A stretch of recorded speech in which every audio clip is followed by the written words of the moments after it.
All right, we're ready for Jeremiah chapters 7 to 9. Jeremiah chapters 7 through 9. Let's back up and get a bird's eye view of the overview of the book. We borrow our outline from Wiersbe that we've been following. Three major sections: the national section, the messages to Judah; the personal section, Jeremiah's suffering; and then the international section, the message to the nations. Almost every prophet has a nations section we talk about. We'll get to that a little bit later in chapter 46. We're in this section concerning the condemnation, and then there's the captivity and the restoration, and he talks about the nation generally through chapter 20, and then he'll talk about the leaders specifically in 21 to 24, at least as per this outline. In Jeremiah chapters 1 through 3, kind of a review of what we've seen thus far, we had the prophet's call, and we had the Lord's indictment, and then thirdly, we saw beginning in chapter 3, the Lord's appeal for repentance and a promise of destruction for those who reject. And that carries us through chapter 6 and verse 30. And that's where we stopped last time, or you stopped last time in the study. The next section deals with the false religion and its deception, chapters 7 through 10. And here's something you're looking for on your handout. And by the way, on the handout, I realize that one of the questions is asked twice, and that was by mistake. I copied that box and intended to put another question there, and I don't even remember what I was going to put there. But anyway, I realized that. But anyway, one of the things you're looking for is the temple message, and that is this message from chapter 7 through 10, from 7:1 through 10 in verse 25. Those chapters, 7, 8, 9, and 10, is this temple message. More about that message here in just a moment. But let's get a summary, and you're looking for this in your handout, of the three chapters. This is not our chapter titles as such. I'm following actually not Wiersbe's outline when I come to breaking down each chapter, but another, I think much of that's worded from Harkwriter, I think. But anyway, this summarizes what these three chapters are about. Chapter 7 primarily focuses on their hypocrisy and various forms of their hypocrisy. Chapter 8 focuses on the doom because of that hypocrisy, because of their sin. And then chapter 9 talks about their punishment being just. Now, is there other things, or are there other things in chapter 7 besides hypocrisy? Well, certainly so. Same thing with these other two chapters. But if you wanted to summarize chapter 7, well, what's it about? It's about their hypocrisy. What's chapter 8 about? Well, it's really about doom coming because of their sin. Chapter 9, punishment is just. Because they've been warned, they've rejected God, and consequently, their punishment is just, and God's going to be vindicated in that. So now let's talk about chapter 7. There is this temple message that several commentators talk about. But notice at verse 1, the word of the Lord came to Jeremiah, saying, "Stand in the gate of the Lord's house and proclaim this word." And so here was his sermon that is going to be delivered at the temple. So you go to the gate of the temple and you deliver this message. And this sermon goes through chapter 10 and verse 25. And we'll finish that next time. So we're going to look at the bulk of the sermon, basically. And so we call this the temple message.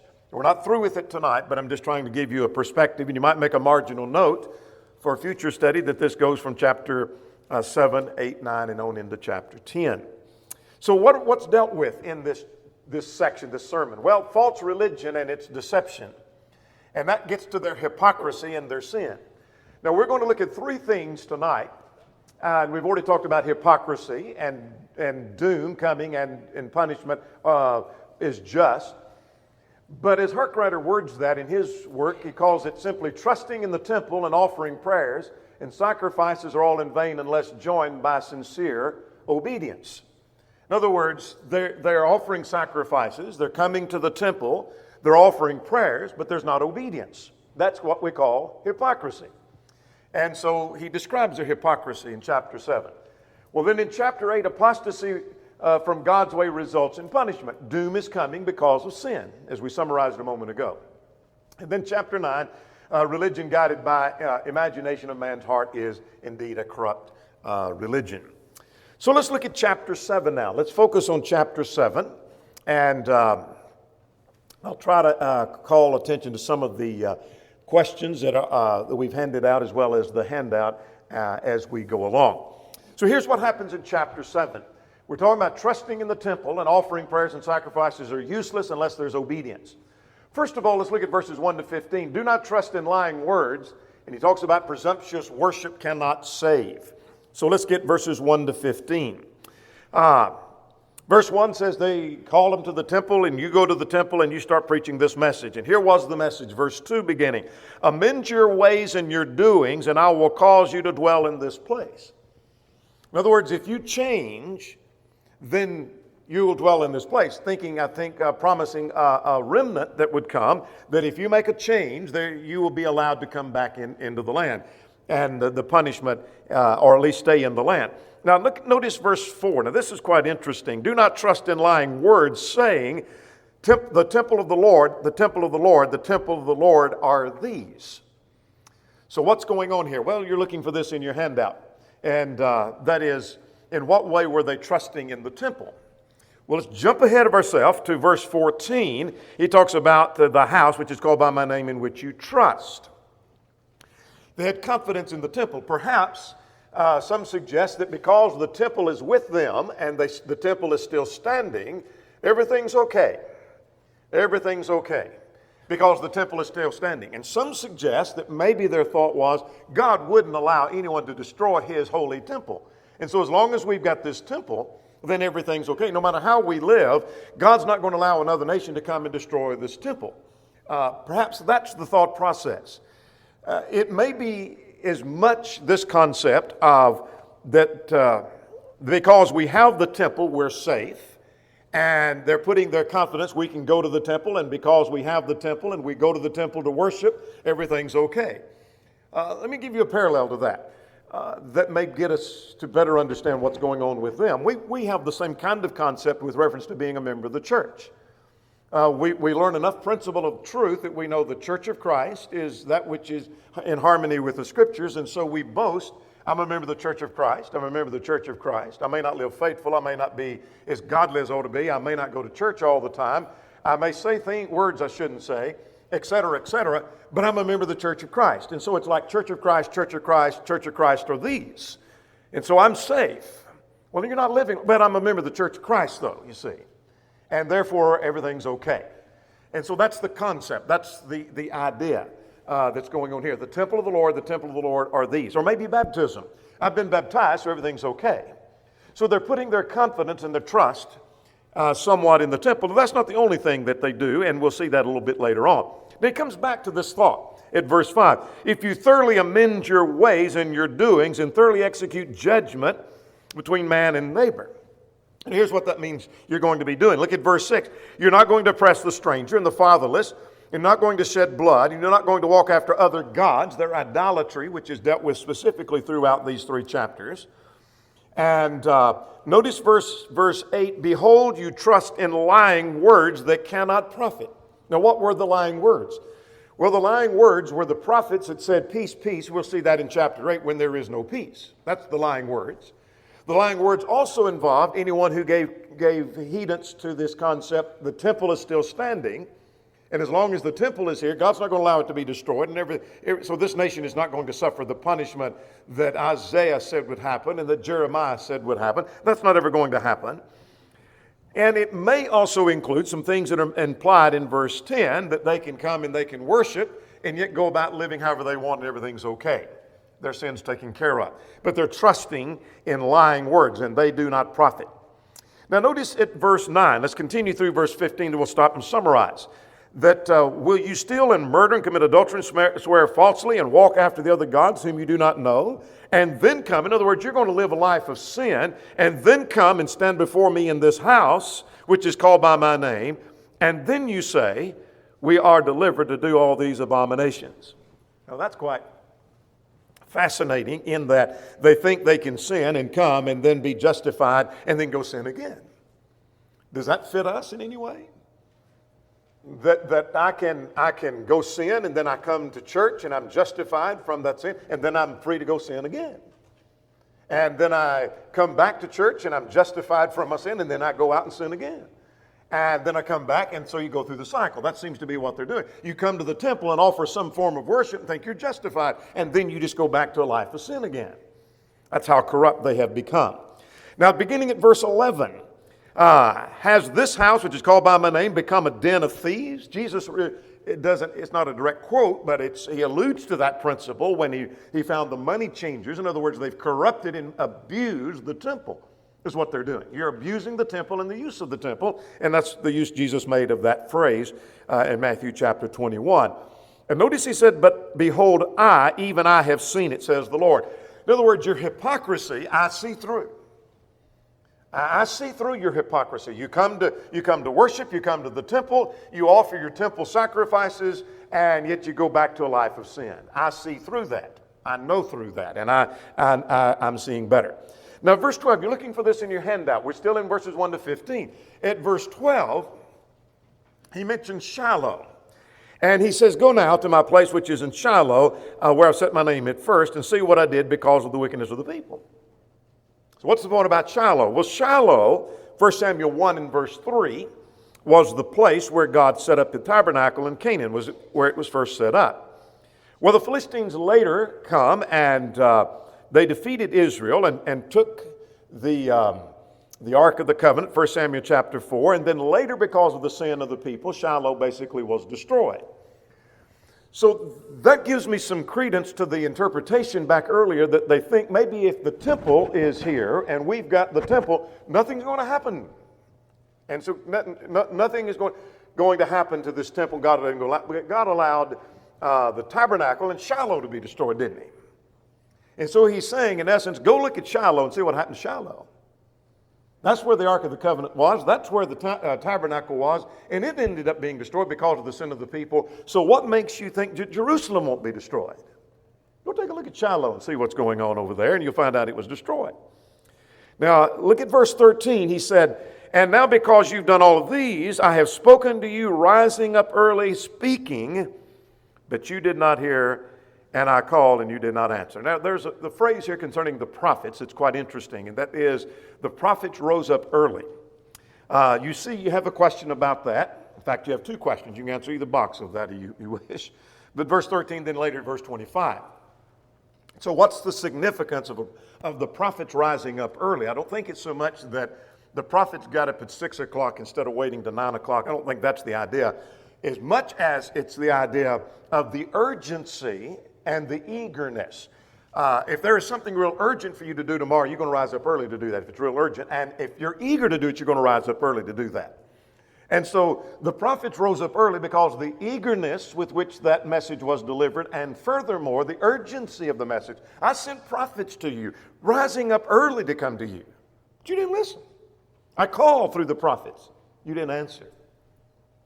So you rejected me, and then look at all the sin that you've been committing. And now then, verse 14 and 15 to finish that section. Therefore I will do to this house which is called by my name, in which you trust. You've got your trust and your confidence, the temple of the Lord, the temple of the Lord.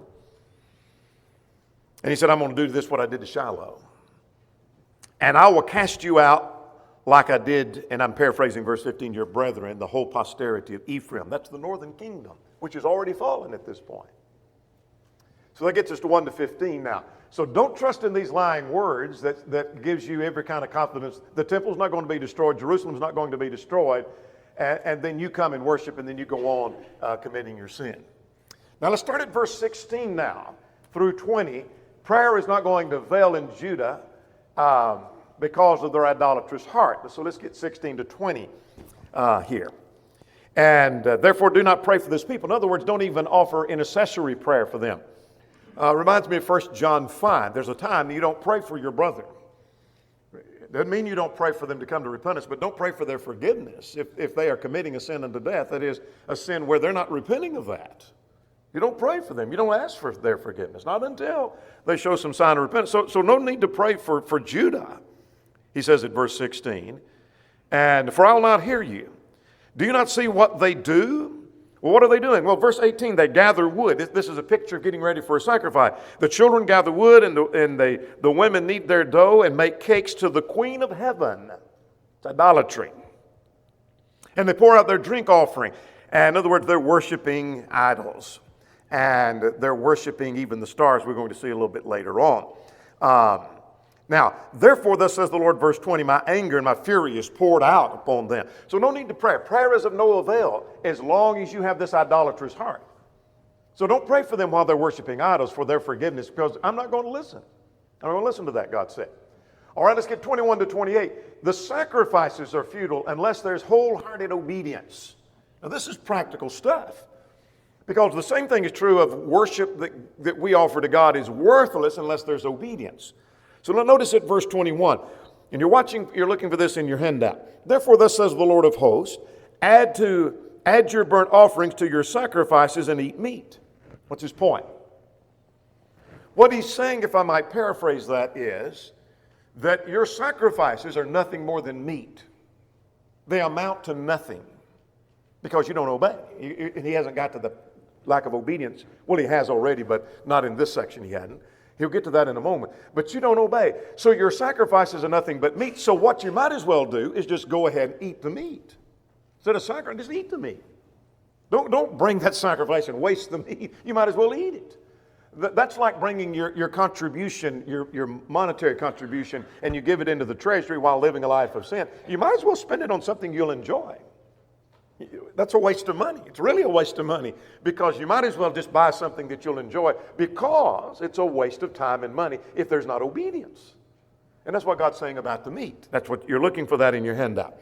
Now, verse 22, for I did not speak to your fathers or command them. Now, this is a little bit difficult, verse 22 and 23, but let's get the point. For I did not speak to them when I brought them out of the land concerning burnt offering and sacrifices. But this is what I commanded them, saying, obey my voice. Now, what's he saying? He's not saying I didn't command sacrifices when I brought them out of Egypt, brought them to Sinai and gave them a law. He did give sacrifices there. But what he's saying is, I didn't merely ask for sacrifice. What I asked for was obedience from the heart. That's what I asked for. That's what I asked for at Sinai. That's what I asked for in the law. That's what I asked for in the Ten Commandments. That's what I asked for in all the laws that God had given. And notice he said, obey the voice and I will be your God and you'll be my people and walk in all the ways that I have commanded that it may be well with you. Not a direct quote, but that's got to be referring to Deuteronomy 6.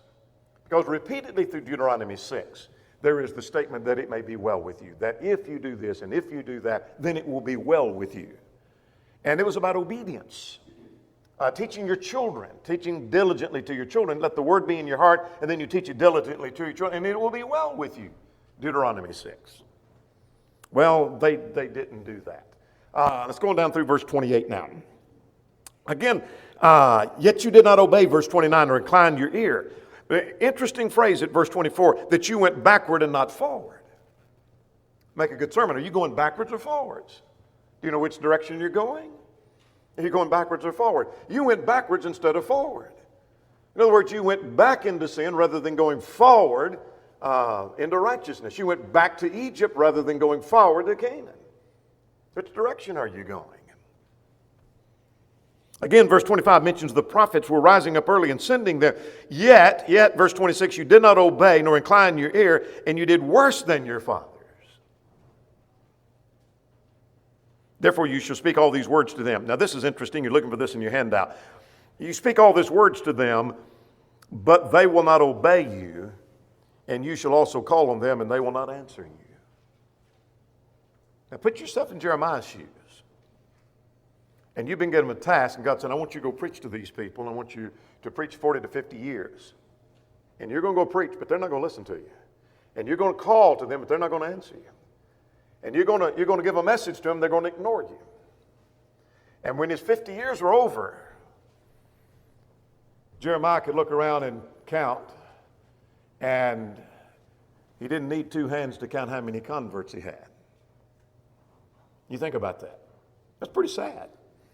And so you're looking in your handout for what kind of success would Jeremiah have in teaching the people? And the answer is none. None. It's pretty sad. What good does it do? to preach when they won't listen. And Ezekiel will give us some insight to that when we get to the book of Ezekiel, that at least you have warned them and there's been a prophet among them. They'll know there's been a prophet among them. And so I'm learning from that, which is a hard lesson to learn. You teach somebody when you know they won't listen. Give them the opportunity to reject it or to accept it. And that was what he was to do. Now, verse 28, to finish that section, so you shall say to them, this nation does not obey the voice of the Lord, nor receive correction. Truth has perished and has been cut off from their mouth. And so sacrifices are just useless because there's no wholehearted obedience. Now let's finish chapter 7 by looking at the fact that the Lord rejected this generation because of their hypocrisy. And he said, cut off your hair. That's a sign of great distress.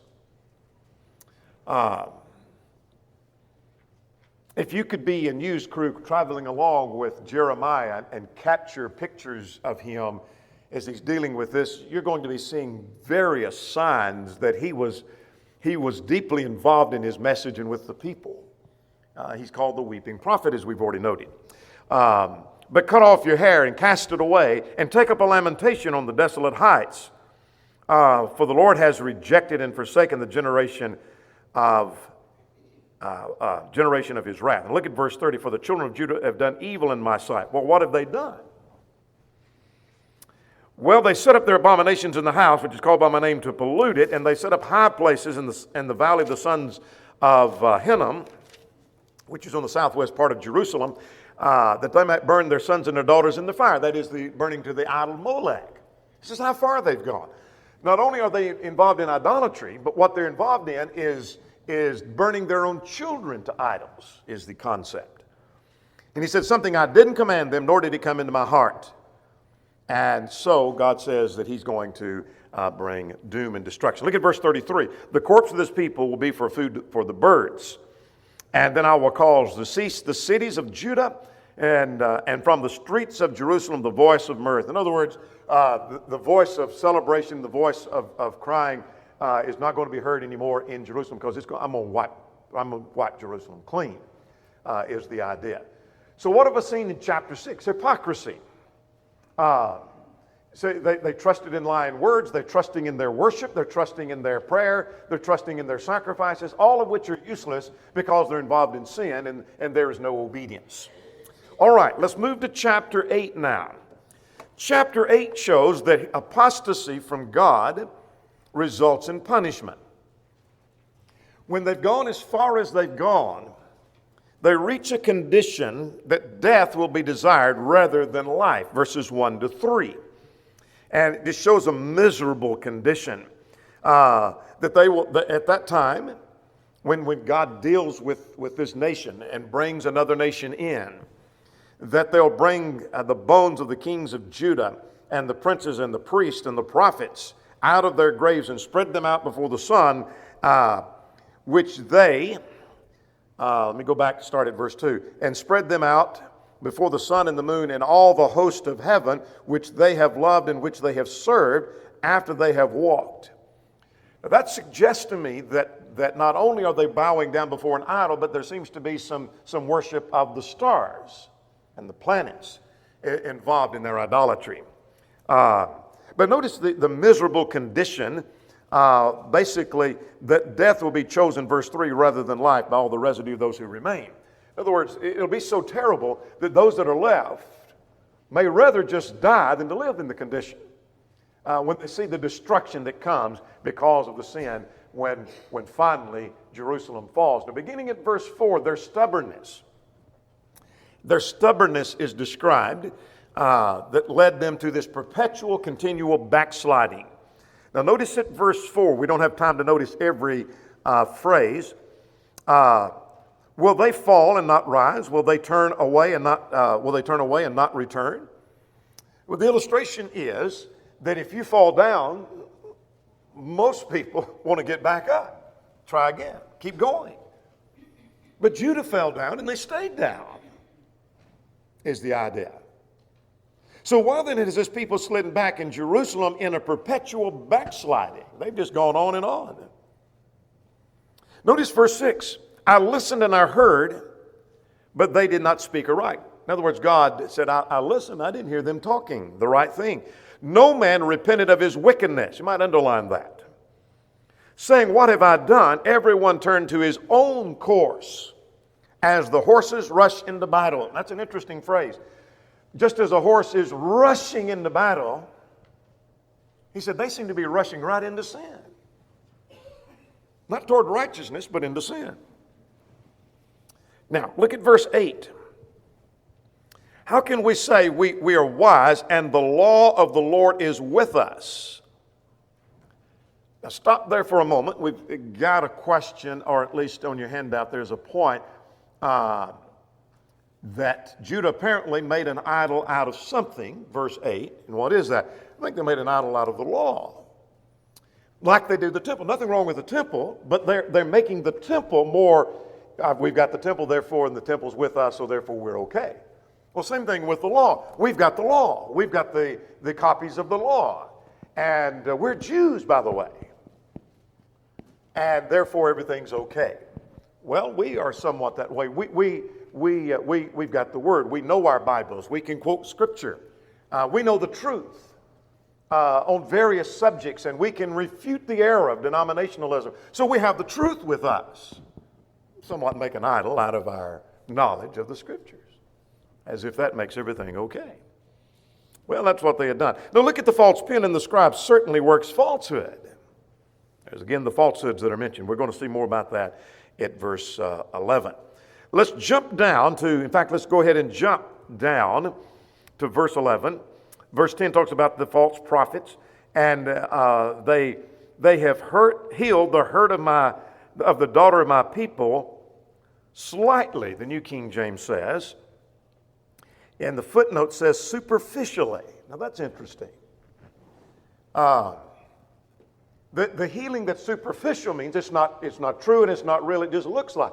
So a false prophet comes along and he tells everybody everything's okay, and he smooths that over and it looks okay, but it's superficial.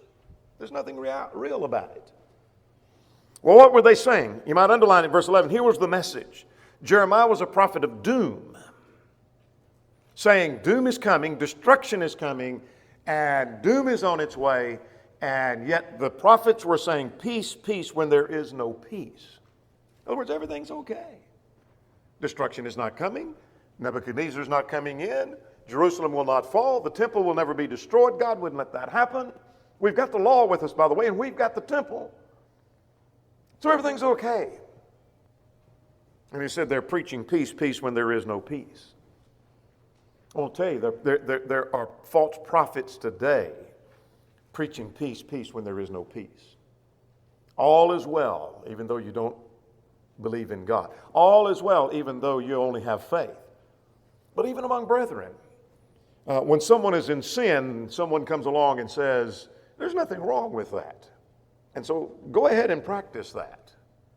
It may be the sin of drinking. It may be the sin of immodesty. It may be the sin of dancing. Maybe the sin of gambling. And some preacher may say, it's okay, there's nothing wrong with it, and I participate as well. And what he's saying is peace, peace, when there is no peace. And so the same message is being preached today. Now, verse 12 says, were they ashamed when they committed abomination? You would have thought they would have been. The prophets are saying peace, peace. And what that message, here, I want you to notice two things here, or three. One is that they should have been ashamed of sin, but they're not. But here's what I want you to notice, that kind of a subtle point. The prophets that were saying peace breed this concept in people that they're not ashamed of what they're doing. Stop and think about that. When someone says everything's okay with this practice, nothing wrong with that, then that makes it so that I'm not ashamed if I do that, because I bought into this peace, when really there was no peace. And so I'm not ashamed. I'm not ashamed of what I'm doing, because he said it's okay. Brother so-and-so said it's okay. He said he saw nothing wrong with that. And he knows his Bible, and he's a scholar, and he's whatever. And so he says, peace, peace. And that breeds this lack of shame when it comes to sin. But anyway, let's go further. Look again at verse 12. Were they ashamed when they committed the abomination? No, they were not ashamed, nor did they know how to blush. In other words, they've lost the ability to be embarrassed. In other words, things that ought to make you blush, in other words, make you ashamed, doesn't bother them anymore. Now, for a couple of cross-references, we've tried to do this, and I mentioned this earlier when we were talking about chapter 3. You might make a cross-reference to chapter 3 and in verse 13. And if you look back at chapter 3 and verse 13, chapter 3 and verse 3, I'm sorry, chapter 3 and verse 3, that they were not ashamed and they couldn't blush. You probably have a note to see chapter 6 and verse 15. Or verse 12, I'm sorry, I can't read. Chapter 8 and verse 12. And then there's another one, chapter 6 and verse 15, a very similar phrase that you noticed last week. So 6 and 15, 3 and 3, and 8 and verse 12. You might tie those together in your marginal notes. Neither could they blush. Now, let's see where we are. That gets us down through verse 12. Now start at verse 13. They look for peace, but only trouble comes. Verses 13 to 17. God said, I will surely consume them. There'll be no grapes on the vine, nor figs on the fig tree, and the leaf shall fade, and all these things have given, and they shall pass away from them. So you say, well, I don't know what that's all about. Basically, what verse 13 is saying, that they're fit only to be burned. Here's a vine that doesn't have any grapes. And so if you can imagine having a garden and you have all these, maybe you have tomato plants, and the plants get big and they grow, but there's no tomatoes on it. And the next plant, the same way, and the next plant, the same way. And you don't have, but you got plants and plants and plants, but you have no fruit. You say, well, I'll tell you what they're worth. Just cut them down and burn them. And that's what God says about Judah. You're fit, basically, to be destroyed and to be burned.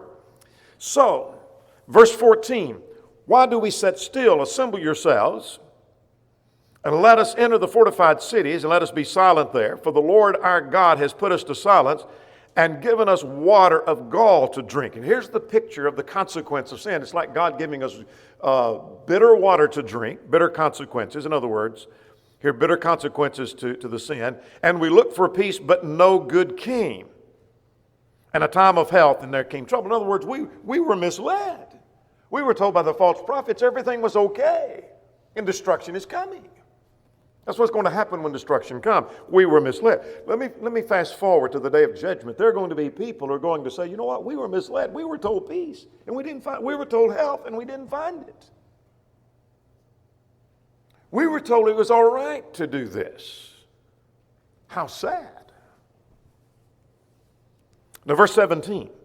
I will send vipers among you, vipers which cannot be charmed, and they'll bite you, says the Lord. You know what that tells me? It's too late. It's too late. Nothing can be done. It's a picture of God sending vipers, and there's nothing you can do about those vipers. You can't charm them. You can't shoo them off. You can't kill them. I'm sending vipers among you, and you can't charm these vipers I'm sending. Now, not literally is he sending vipers, but when I send Nebuchadnezzar in to destroy Jerusalem and destroy the temple, you're not going to stop him. And these vipers are going to bite you. It's too late. It's too late. Now, let's start at verse 18 now and go through verse 22. Notice Jeremiah felt passionate grief over the fate of Judah. This is where he seemed to be, one of the sections where he seemed to be a weeping prophet. That he said, I would comfort myself in sorrow, my heart is faint. Listen, the voice, the cry of the daughter of my people from a far country. Is not the Lord in Zion? Is not our king in her? What happened to this nation? What happened to this nation? Why have they provoked me to anger with the carved image and the foreign idols? Now, verse 20 is quite sad. You're looking for this in your handout. The harvest is past. The summer is ending. And we are not saved. In other words, our hope, our plans, and our schemes didn't work. Egypt didn't help us. Do you remember back in studying Isaiah, we talked about the Egyptian party? That is, there's some different political parties basically, and the Egyptian party, as some call it, I'm calling it that. I forgot it was Humphreys or somebody calls it, it may have been Haley that calls it the Egyptian party.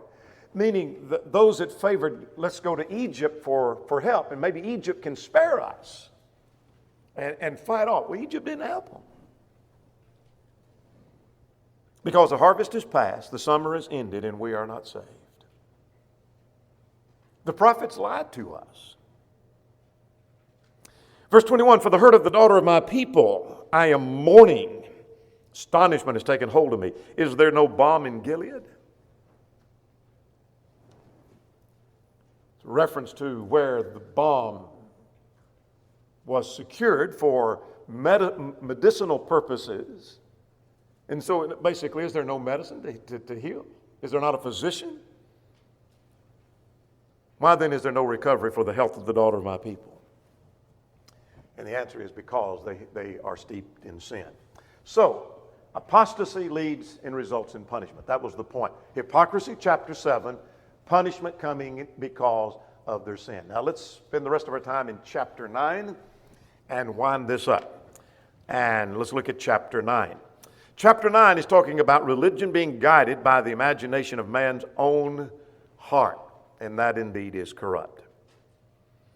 Now this is quite interesting at verse 1. Oh, that my head were waters and my eyes fountains of tears, that I might weep day and night for the slain of the daughter of my people. He was indeed a weeping prophet. I wish my head was just full of water and I'd just weep tears. Just weep tears all the time, day and night. Reminds me of Psalm 119, verse 136. Rivers of water run down mine eyes because they kept not thy law. Interesting phrase.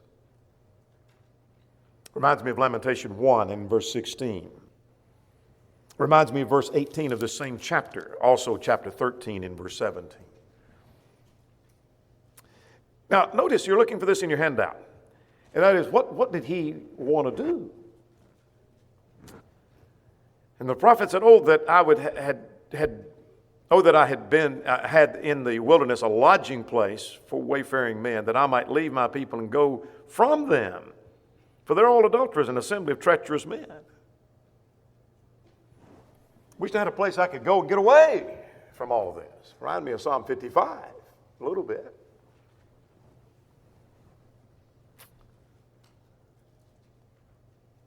But he says, here's why. Look at verse 3. They're like a bow, they have bent their tongues for lies. Just like a bow that's being bent, he said they've bent their tongues for lies. Notice at verse 3, and you might underline, they proceed from evil to evil, and they do not know me. Men who are steeped in sin and set toward a life of sin don't care to know God. But notice they're proceeding from evil to evil. They go from one sin to the next. They're involved in this sin, then they go to this sin, then go to this sin, from this idol to that idol, etc. And they don't know me.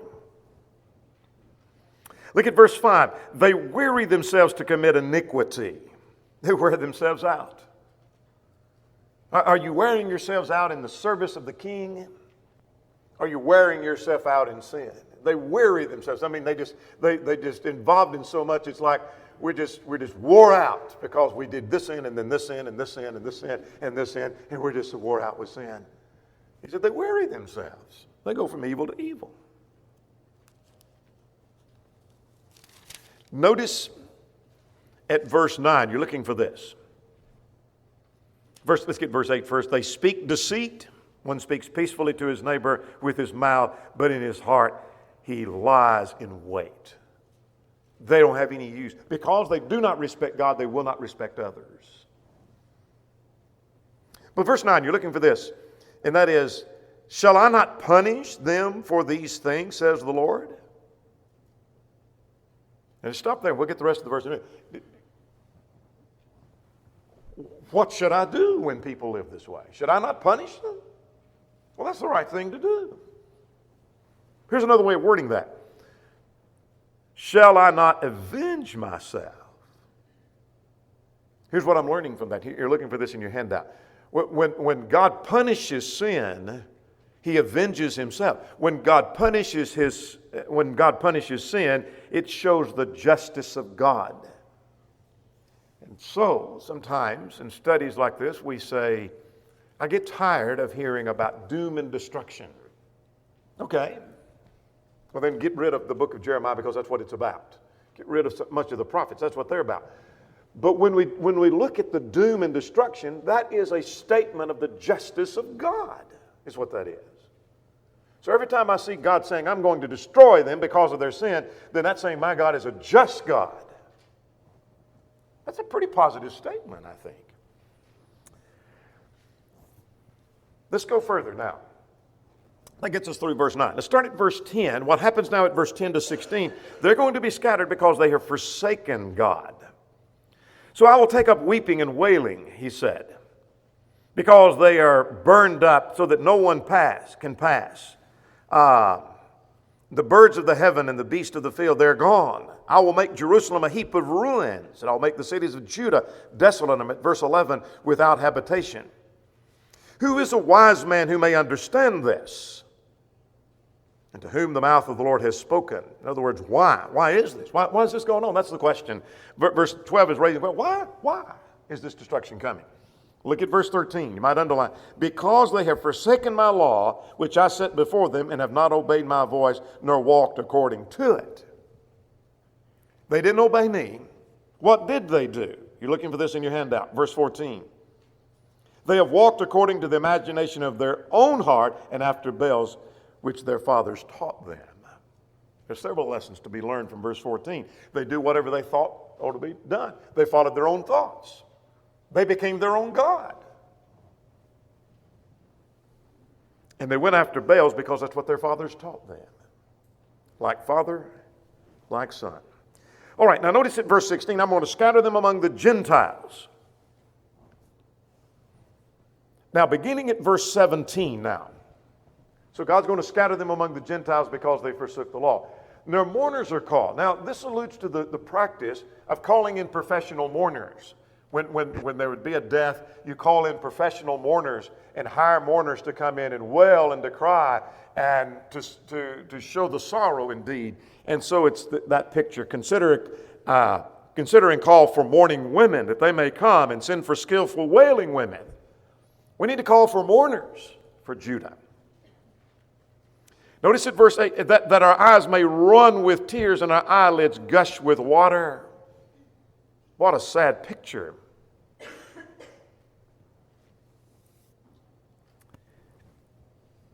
And then notice at verse, I want to drop down to verse 23. Notice at verse 23. You're looking for two things here in your handout. Let not the wise man glory in his wisdom. There's the first thing. You're looking for things that don't really matter. Let not the wise man glory in wisdom, nor the mighty man in his might, nor the rich man in his riches. Knowledge, power, and money. Then when all the dust is settled, here are three things that don't matter. Wisdom, knowledge, money, and power. Men spend all of their life gathering up money and becoming rich, accumulating power in Washington or wherever they may be, and spend all their life in school learning some form of knowledge. And when all the dust settles, God said, none of that matters. Here's what does matter, though. You're looking for this also in verse 24. The one who understands and knows me. For in these I delight. Verse 24. God said, I don't care about your knowledge. I don't care about your money. I don't care about your power. I do care. I do care. This is the only thing that's going to matter in the end, is whether or not you understand and know me.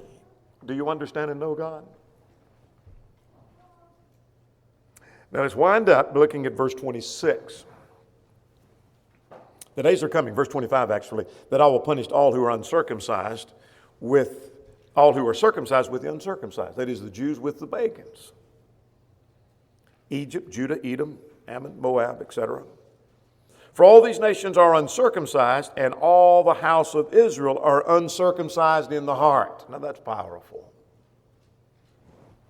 You see, the Jews, Judah in this case, are no different than the pagans. Oh, literally, physically, they may have been circumcised, but not in the heart. That reminds me of Romans 2. He is a Jew which is one inwardly, that is of the heart, in the spirit. Verse 28 and 29. Well, we said there are three themes. And let's go back to those three themes that are a summary of these chapters. What we saw is hypocrisy in chapter 7. They're full of hypocrisy. Doom is coming because of sin, chapter 8. And then this punishment is absolutely just. Absolutely just. Now, a couple of the questions, we may have time, just a minute or so. I think we covered most everything that's in the handout, the questions. Question number 5 is, what is the practice that God did not command as offering a sacrifice unto Molech? And then question number 6, what does chapter 9 say about how Jeremiah felt? He wept bitterly, chapter 9, verse 1, verse 18. He wished he could be removed, verse 2. Back to question 1, what promise did he make if Judah changed, caused them to dwell in the land? And then question 7 and 8 quickly, and we'll stop. How had the false prophet hurt the people? By lying to them, telling them peace when there was none. And what was the lying words that the people trusted in? That they could sin and all would be well. That the temple was not going to be destroyed. And therefore, as long as it's here, God's not going to allow them to come in. And so they were saying, peace, peace, where there is no peace. We'll stop there, chapter 10, next time.